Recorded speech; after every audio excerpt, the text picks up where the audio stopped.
Design leadership is of critical importance to CMOs because it is a fundamental business tool that helps interpret the decisions of the boardroom with the day-to-day activities of the business. It turns those decisions into something that is tangible.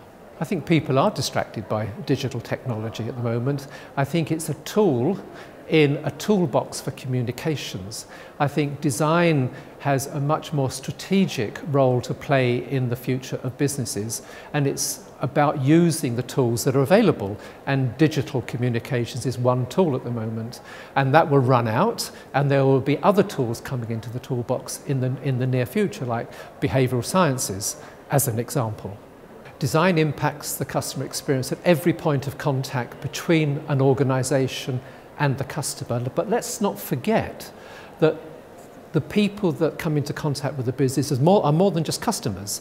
There are all the stakeholders, all the people who have an interest in the company, whether they are shareholders, whether they are employees, whether they are people who have been pensioned off. There's lots of people who come into contact with the organisation, and design has a role to play in the nature and quality of the experience that they have.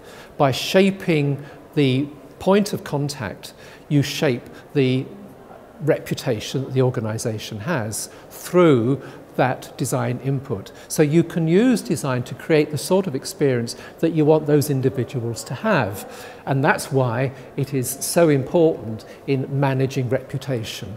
Design leadership helps to create a sustainable competitive advantage because of the skills that designers have. They're able to think in a different way. They're able to put themselves in the shoes of people. They're able to think about alternative options.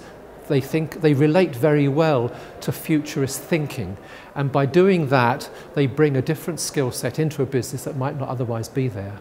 The key focus for marketers in 2015 is to understand better where design touches their business. Where are they using design across the different silos or divisions of the organisation and down through the management hierarchy, and try to understand what is being spent and where, add it all up and be prepared for a shock.